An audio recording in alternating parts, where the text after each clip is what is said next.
Thank you and welcome once again to cebulive.com Cheap Gadget Talk. So it is the segment of our show where we feature cheap gadgets, cheap tech that are usable, no? Because there are other cheap gadgets that are really like trash that could not be used. It just adds to the burden of the earth when it became a toxic waste. Anyway, so what we have here is a hair clipper I bought at Mr. DIY in the downtown area.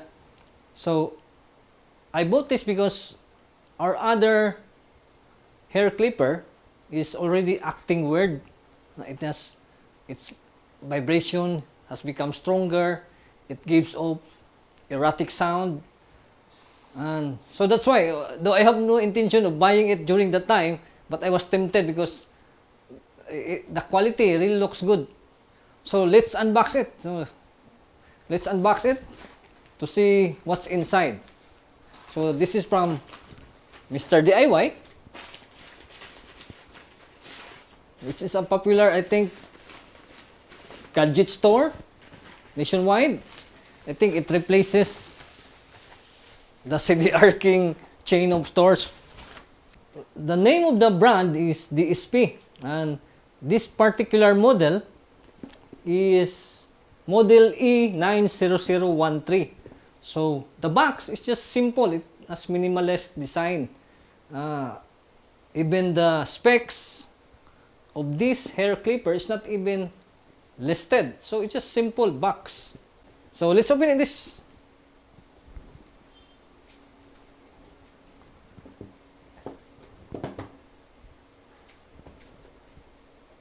So here is the manual. Good thing it has English version. In the manual, just mostly about the operating instructions. How to turn it on, how to use the other switches, and so on.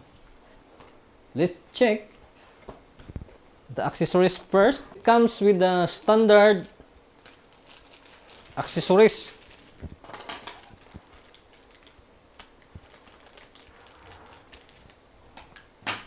So it has 4 comb guide in different sizes. So I think this is standard as offered by other hair clipper brand. So these are the 4 guide combs, and they included a standard comb, and then the cleaning brush and the lubricating oil. So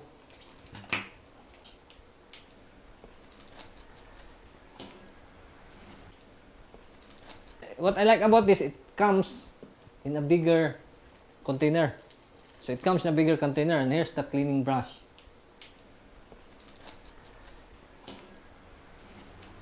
Now let's check the hair clipper itself. So it's quite heavy, really. That's why I was enticed to buy this. So it's quite heavy. So yeah, and let's check how heavy it is.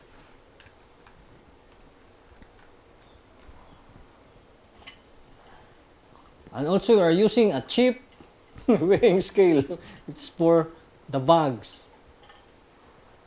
So you can see it's almost half kilo, I think.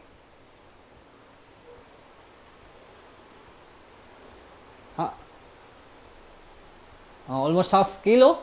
So it's really heavy, but more than half kilo, but it's heavy, but the weight will make it more stable to control when you cut some hair. So yeah, in terms of the build, it's really rugged looking. I'm not sure if it is plastic, maybe it is some kind of metal, but yeah, It's really tough looking. And this is the cover, and here's the blade part. So the features are not listed on the box or in the manual, but when I check it online, they claim that it has a titanium ceramic blade. I don't know what it means, but maybe it's good. So yeah, it has an adjustable lever for adjusting the cut, but you can also lock it like this one.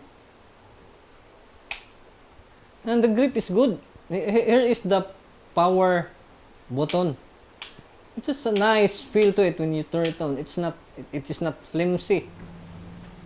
So it has a standard, I think, European kind of plug, but they included an adapter. Now, so what I like also about this comb attachment is that it really fits well. Oh. So it really fits well. It's not loose because it slides all the way. We will soon give it a try, and we will document just a part of it. Particular hair clipper cost about 790 pesos.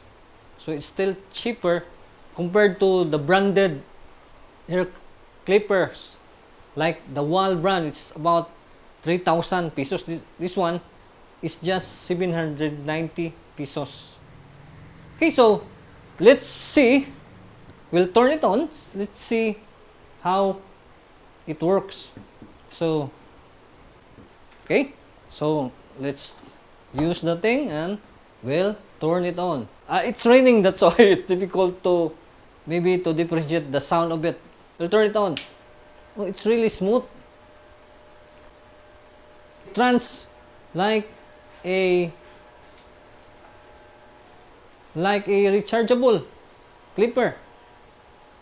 Oh, it's really smooth and it's not tiring to the hand. Yeah, the vibration it's just a very fine vibration compared to our other hair clipper. But later we will make a comparison video of it. Though they are just part of the cheap hair clipper brand, but we'll see if we put them side by side and turn them on at the same time. We will try it maybe next days. Then we'll take a video of it. But so far, I find it good. The quality, and the noise, the vibration, and the accessories included. So, that's it for now. Thanks for watching and have a nice day.